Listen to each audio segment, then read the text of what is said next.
Okay, you should see the special doubles box up on your screen. If you have the actual convention card in front of you, it's in the upper left-hand corner. We did the right half of the regular convention card previously, and we're working on the left half now. And the left half is split into two columns for about half the page. We're going to be marking a lot less on the left half than we did on the right half, so I expect to finish up today.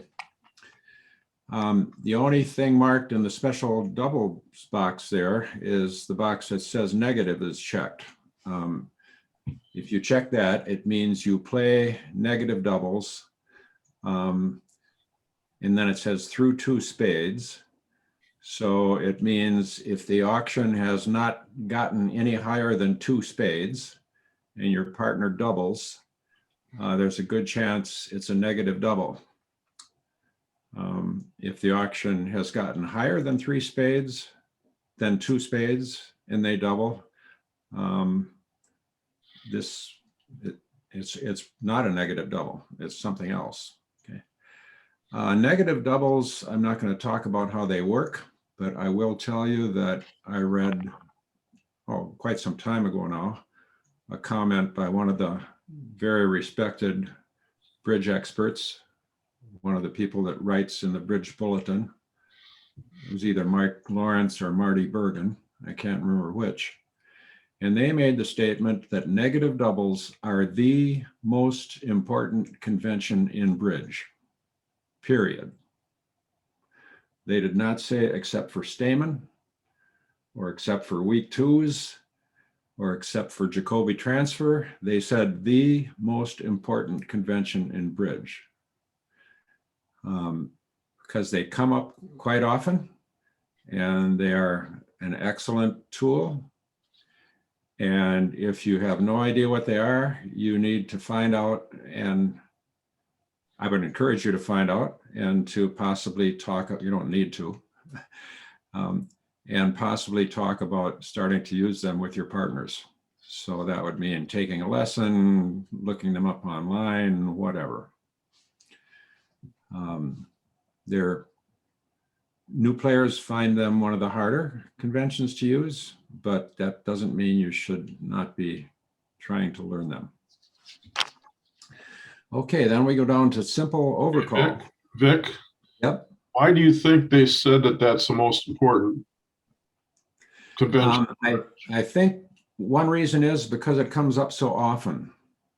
It comes up a lot. If you don't use it, you don't realize how much it comes up. But once you start using it, it comes up a lot.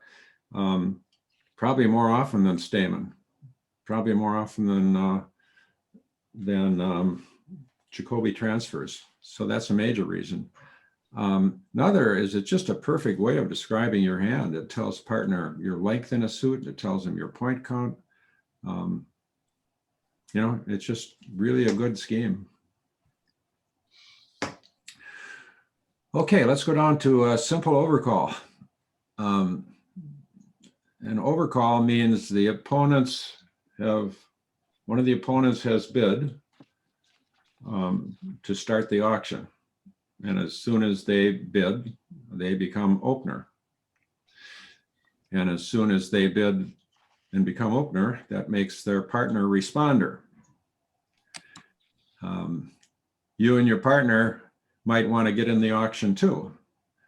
But you can no longer be opener or responder because that's already taken if one of the opponents have opened.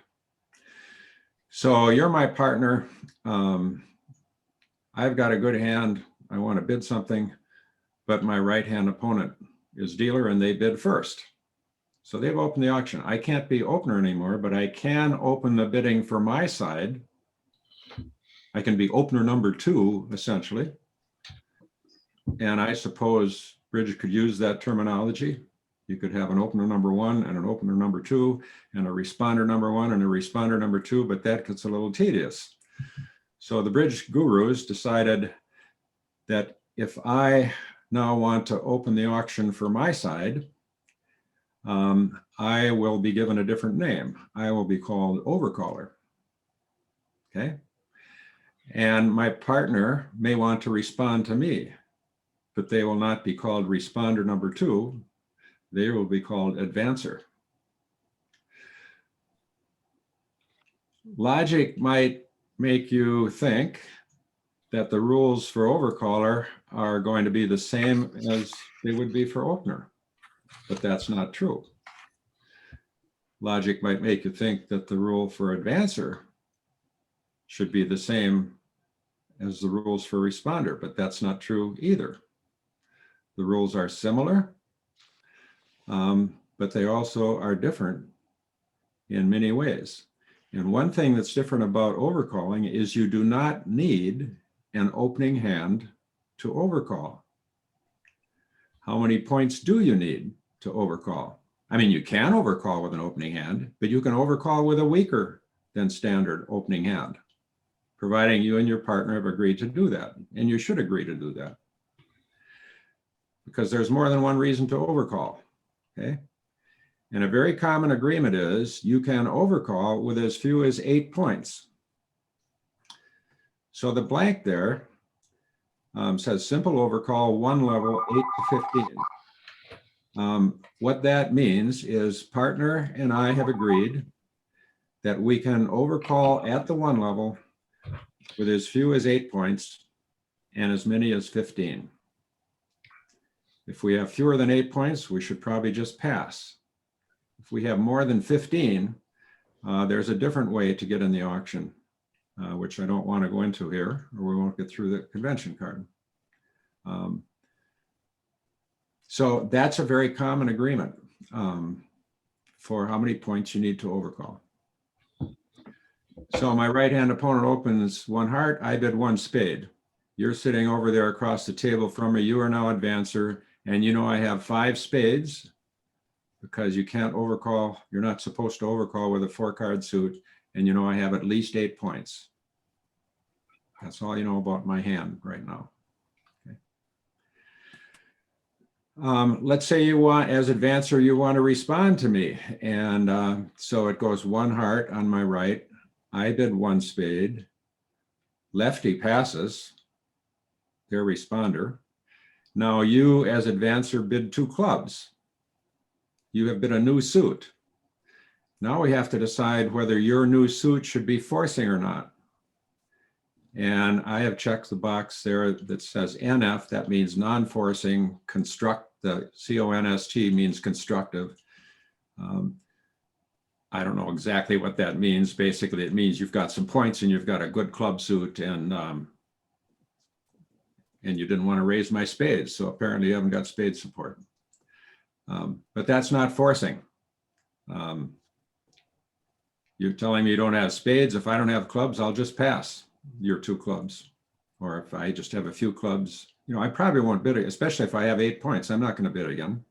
And we've agreed that when you bid a new suit, it doesn't force me to bid again. I can pass if I want to. So you shouldn't bid that suit. Shouldn't have bid that club suit if you aren't comfortable being left in 2 clubs. I would encourage you to have 6 clubs to do that, close to an opening hand, because I might only have 8 points, and just be content to get passed out at 2 clubs. Okay, let's go down. Let's go to no trump overcalls. That's to the right on the main convention card of the 2 we just talked about. If I open 1 no trump, we've agreed that I'm showing 15 to 17 points. This box is asking, what's your point agreement if partner overcalls no trump? So my right-hand opponent bids 1 heart, and now instead of overcalling 1 spade, I overcall 1 no trump. How many points am I promising? And the common agreement is 15 to 18. That's almost identical to opening 1 no trump, right? We said if I open 1 no trump, 15 to 17. If I overcall 1 no trump, most people add another point on there, 15 to 18. What if I'm in the balancing seat? Okay, that would mean my left-hand opponent opened one heart. You passed, so you didn't overcall. Lefty's partner passed. So now it's around to me, and if I pass, the auction's over, right? And my left-hand opponent's going to play it in one heart. That means I'm in what's called the balancing seat. You're in the balancing seat if a pass by you ends the auction. And a common agreement is, if I'm in the balancing seat, I can open one no trump with an even weaker hand, typically 12 to 15. Why is that? How come I can open weaker in the balancing seat than in the direct seat? Well, because I now know that the hand to my right is very weak. No, their partner opened one heart. My partner passed. They passed. They're saying they have less than 6 points. You must have some points over there. Either that or lefty is loaded. Okay, and I know they can't have 22 or they would have opened 2 clubs. So given the fact that I know the hand to my right is less than 6 points, that gives me the leeway to essentially subtract a king from my point count. King is worth 3 points, right? So I think about the 15 to 17 or 15 to 18. I subtract a king from that, which gives me 12 to 15. I can open one no trump in the balancing seat with 12 to 15 points. And in either case, you should respond to me just as if I had opened one no trump as opener. Okay, jump over call is next. Jump over call. So my right-hand opponent bids one heart and I bid 2 spades. That's weak. It's just like a weak 2 opening bid. If I open 2 spades, that's a weak 2 bid, right? If I make a jump over call, that's a weak 2 bid. That's the common partnership agreement. What about opening preempts? Well, week 2 is our preempts, but there's a special spot on the card for those that we already talked about over on the right-hand side. But you can also open at the 3 level or the 4 level. Those are also normally, if I open 3 at the 3 level or the 4 level, common partnership agreement is that's also a weak opening bid. So I've checked the box that says light because I encourage you to have some, you don't want to open at the 3 level if your cards are 2, 3, 4, 5, 6, 7, right? You want to have some strength to it. So opening preempts are light. If you have a 7-card suit, you should if you open at the 3 level, it should promise a 7-card suit. If you open at the 4 level, it should promise an 8-card suit. Don't make the mistake of saying, well, I have an 8-card suit, but it's not very strong, so I'm going to open at the 3 level. No, no, no. The purpose of an opening preempt bid is to describe your hand to your partner. You don't want to lie to them about how many cards you have in that suit. Some people will do that with a weak 7-card suit. They'll say, well, I've got a 7-card suit that I'd like to open, but it's weak. So I'm just going to open it at the 2 level because it's weak, but I've got an extra trump. So I'm going to open at the 2 level. Bad bridge. You have just promised your partner 6 cards in that suit and you have 7. Don't do it. If you're going to make a preemptive bid, do not lie about the length of your suit. That's a really bad lie for a lot of reasons. Direct Q bid is the next one. And jump in like Ralph did if you have questions on any of these, okay? Direct Q bid is the next one. I actually wouldn't expect brand new players to be using Michaels, which are the box I've checked there, but it's a very simple bid. And once you get into playing consistently, you know, quite a bit with the same partner or partners, it's an easy bid to add to your convention card pretty early on. It's not too hard to get messed up on. It's a lot of fun. So it's one to think about fairly early in a partnership. And the way that works is, notice it's called a direct Q bid. Direct means it's your first chance to bid. Q bid means you bid the opponent's suit. So you can't make that bid. You're making that bid as overcaller. You can't make that bid unless one of the opponents has opened the auction. Because if they haven't opened, there's no suit to Q bid, right? So the way that works, so let's say my right-hand opponent opens 2 diamonds. So they're saying they've got a weak hand with a 6-card diamond suit. And now I'm in a position of being an overcaller. And instead of overcalling in a suit or overcalling in no trump, I bid 3 diamonds. And you're sitting across the table from me and you're saying, huh? Does that mean they have 6 diamonds and you have 7? What are you doing? Well, if we've agreed to play Michaels, a Q bid of a minor suit, maybe they only just opened 1 diamond. And it's my turn to bid and I bid 2 diamonds. Again, you should be going, huh? They've got diamonds and you're saying you've got more diamonds? No, I'm Q bidding their suit. And what that's telling you, it's saying, partner, I have both majors, hearts and spades, with at least 5 cards in each one. So I've got a really neat hand over here. You know, I pick up my cards. I've got 5 spades. I've got 5 hearts. I'm thinking, oh, wow, you know, great. So I've only got 3 other cards. So I've got a lot of shortness. And I'm thinking, wow, I hope we have a heart fit or a spade fit. And I get to play this hand because it's really going to be fun. How do I describe, you know, how can I set up the auction here so to let partner know I'm 5 and 5 in the 2 majors? So I'm not dealer. I'm sitting there to the left of the dealer and all these thoughts are going through my head. And all of a sudden, righty solves all my problems by opening 1 club or 1 diamond. 1 club, I bid 2 clubs. I just described my hand to partner.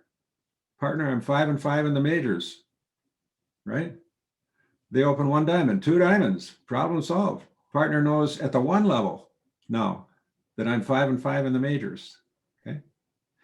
And I don't even need an opening hand to do that because my distribution is so strong. So I can make that with less than an opening hand. If I had an opening hand, I probably wouldn't bid it that way, because if I have an opening hand, what I would probably do is bid 1 spade, and then the next time the auction came back to me, bid 2 hearts. Because if I do it that way, I've told partner I've got a 2 suited hand. I might only be 5 and 4 if I do it that way, but I might be 5 and 5. And if I do it that way, I'm saying, and I have at least an opening hand, okay? So I might choose not to use the Michaels bid if I have an opening hand.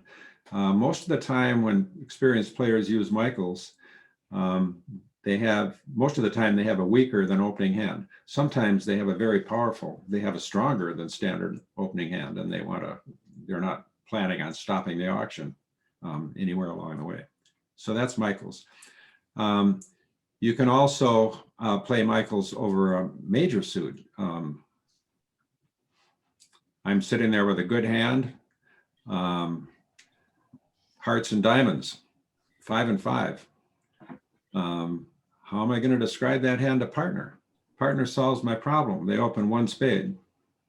If I bid 2 spades, I have Q bid a major suit. That says, partner, I have 5 cards in the other major, and I have 5 cards in one of the minors. but it doesn't tell partner which one. If they don't like my major and they want to know my minor, when it comes around to them, they bid no trump. And that says, I don't like your major, partner. Tell me which minor you have. So anyway, I don't think you should jump into that early, but it's something to keep in mind, especially if you have, one or two people that you start partnering with quite a bit. It's a lot of fun and it's pretty easy. Hey, You Vic, might miss the first time one of you does it, but it's a good bid. Vic, do you have to alert or announce a Michael's Q bid? No, you never have to announce a Q bid, because a Q bid is the only time I would have to announce a Q bid is if it meant I really had that suit, because everybody should assume that if you bid the opponent's suit, you don't really mean you have that suit, you mean something else. So that's why it's in black there. You don't have to alert it. They might ask you what it means to make sure it's Michael's. But if my right-hand opponent opens one diamond and I bid two diamonds, there's no way in hell they should think I have diamonds. They should realize it means something else. And now they can ask about the something else if they want to. Okay. Okay, slam conventions. I have checked Blackwood. You need an ace asking bid to play good bridge. And I suggest you use, there's three versions of Blackwood. There's standard Blackwood, and the box there that says Blackwood that I've checked, that means standard Blackwood. The one that says RKC, RKC stands for Roman Key Card Blackwood. That's a different version of Blackwood. And the one that says 1430 stands for 1430 Blackwood. That's a different version of Blackwood also. Start out with standard Blackwood. Arguably the best player in bridge uses Jeff Mextroth, best living player active in bridge right now. He and his partner use standard Blackwood, okay? Most of the experienced players that I'm familiar with use 1430 Blackwood, but don't start out with that. Start out with standard Blackwood. You may want to switch to 1430, but standard Blackwood is just fine. And if you don't know how that works, take a lesson, look it up online, ask an experienced player, whatever. The box that says Gerber, hopefully you don't have that checked. Hopefully you don't even know what it is. If you don't know what it is, don't find out. It's a system for asking for aces that goes way back to the 50s and 1940s and 1950s. I was told by a very experienced player about 20 years ago, Vic, even Gerber doesn't use Gerber anymore. Don't use it. Drop it, okay? So leave it off your card. Okay, defense versus no trump. Now we're back up sort of towards the top of it again. Defense versus no trump. When the opponents open, this is talking about a scenario where one of the opponents has opened no trump. And probably more often than not, you're probably going to have to pass them because they're showing 15 to 17 points, and you may not have enough points or good enough distribution to get in the auction at all. And they can just go through their no trump bid without any interference, just happy as a clam, telling their partner and each other about their hands and get to the right no trump contract, and they're perfectly happy. Wouldn't it be nice if you could mess that up a little bit by defending against their one no trump bid by overcalling, okay? And you can, okay? And there are schemes out there for overcalling, opening one no trumps. You don't need any of those. A lot of them are ways to show a two-suited hand. You're 5 and 5. My right-hand opponent opens one no trump, and I've got 5 hearts and 5 spades, and maybe an opening hand. And how do I show that? There's all kinds of schemes out there that you can agree to. To start out with, keep it simple.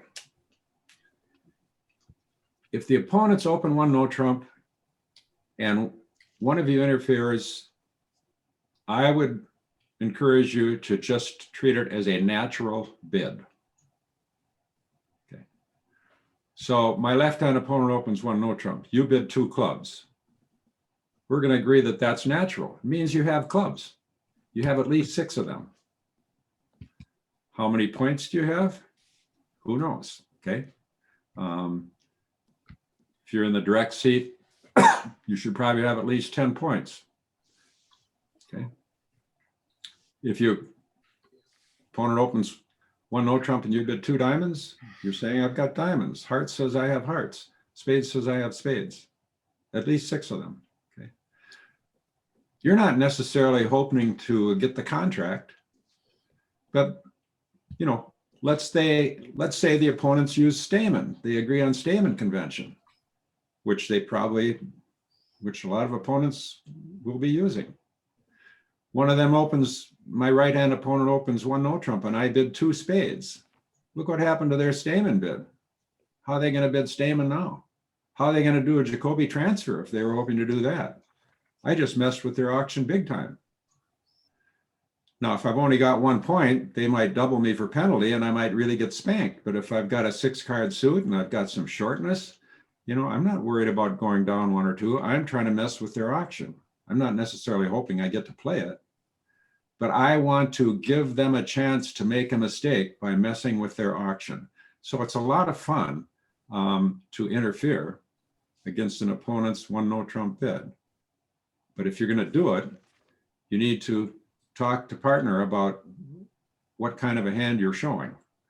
And that's a really good starting agreement. Interfering bids are natural. They promise at least a 6-card suit. What if my right-hand opponent bids one no trump and I double? What am I telling you then? I'm saying I have a one no trump opener also, partner. I have 15 to 17 points in a balanced hand. So how many points do you have? Not much, right? Righty has 15 to 17. I have 15 to 17. There's not much left out there. Lefty doesn't have much either, okay? Righty and I have the 2 big, we have all the points. So now it comes over to you, and I've written systems off over there to the right of it. That means Stayman is gone, Jacoby transfer is gone. You have 2 choices. You can pass and let my right-hand opponent pay one no trump doubled, and they're going to have a lot of trouble because my hard cards are downstream from their high cards. Or if you have a long suit, you have 6 diamonds. I must have at least 2. Maybe you have 7 diamonds. I must have at least 2 because I said I have a balanced hand, right? Bid 3 diamonds. You know, if you've got a long suit, bid it. Otherwise, just pass and let my right-hand opponent try and make their contract. And maybe they will, but more often than not, they probably won't. So that's a good agreement that you can go into. Just saying, you know, partner, we don't have to pass when the opponents open one no trump. We can bid. What kind of an agreement are going to we make with respect to what our bids mean? That's a good one to start out with. Okay. Okay, over opponents takeout double. All I wrote in there is systems are on. What on earth does that mean? Okay, I open 1 spade, and you're sitting there thinking maybe you've got 6 to 9 points and 3 spades. So you're thinking, okay, 1 spade. When it comes to me, I'm going to bid 2 spades, right? And now my left-hand opponent doubles. What do you do now? Systems on means you do the same thing you would have done if they hadn't doubled. The fact they doubled, as far as our auction is concerned, has not changed anything. We're not going to make a special agreement. We're just going to say my bid, we're just going to bid as if that double hadn't happened. Okay. Now, obviously we know what happened, and it means they have some points over there, So we may not want to get up to 4 spades or 6 spades or something like that, but we're going to start the auction out ignoring the fact that they made that takeout double. And that's all that means. That's the simplest way to deal with that one. And you need simple things as a new player.